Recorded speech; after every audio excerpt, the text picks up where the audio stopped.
Thyroid کی جو گانٹ جس کی وجہ سے نسیں ان کی کمزور ہوئی ہیں، پیاز چھیل کے بیچ میں سے پیاز کو کاٹ کے دونوں ہاتھوں میں وہ ٹکڑے لے کے اس طرح ملنے ہیں گلے پہ، تو انشاءاللہ تھائرائیڈ کی گولی بند نہ کریں جو انہوں نے بتائی ہے.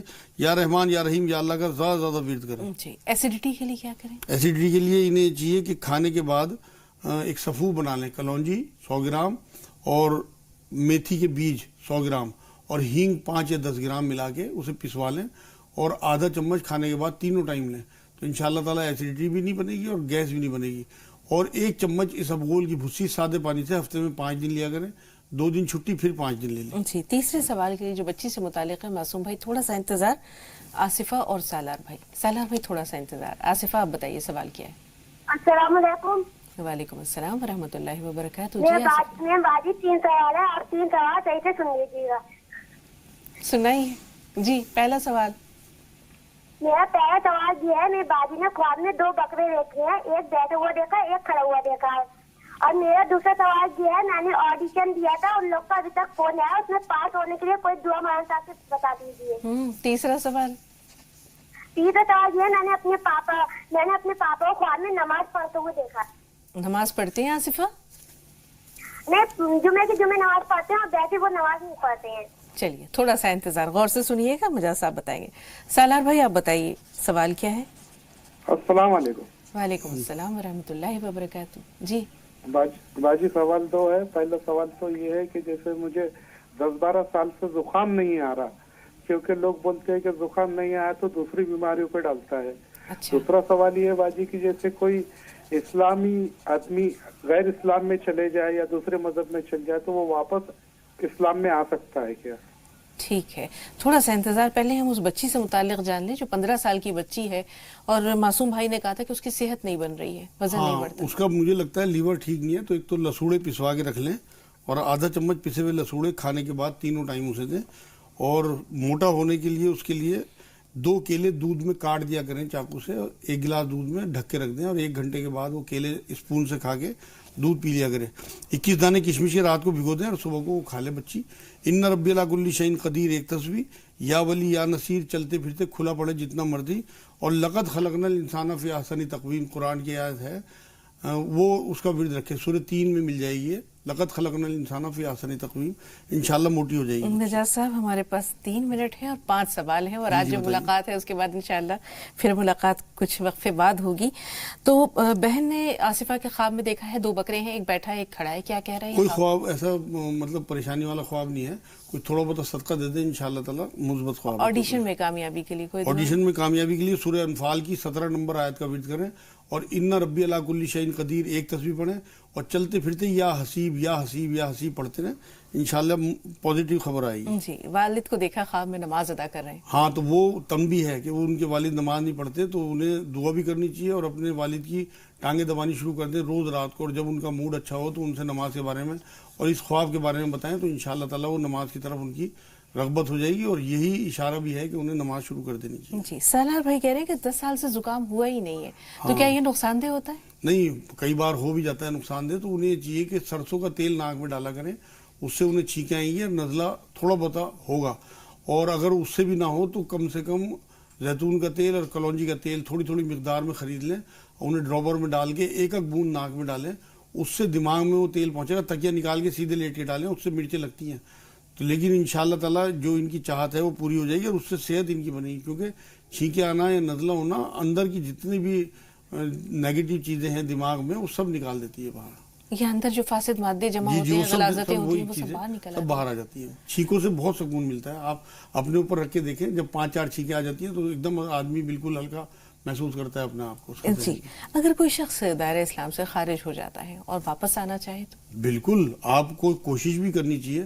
میں تو یہ بات کہتا ہوں لوگوں سے، اگر کوئی خدا نہ خواستہ اللہ نہ کرے قادیانی ہو جاتا ہے یا دین سے نکل جاتا ہے تو بالکل آپ اس سے رابطہ بھی رکھیں اور اسے دین کی دعوت بھی دیتے رہیں، اس کے لیے دعائیں بھی کرتے رہیں، کیونکہ یہ تو حضور صلی اللہ علیہ وسلم کا ہمارے لیے ورثہ ہے کہ حضور کی جو یہاں اللہ رب العزت نے حضور کو بھیجا تھا، بعثت کا مقصد یہی تھا کہ لوگوں کو دین کی دعوت دیں. اگر کوئی ہمارا بھائی بھٹک گیا، آپ کا کوئی بچہ بگڑ جائے، آپ کس طرح سے اس نافرمان کو فرما برداری پہ لانے کی کوشش کرتے ہو، حرام کسی کام میں ملوث ہو جائے، تو آپ کوشش نہیں کرتے اپنے بچوں کے لیے؟ اسی طرح سے تمام مسلمان ہمارے بھائی ہیں، تمام انسان ہمارے بھائی ہیں.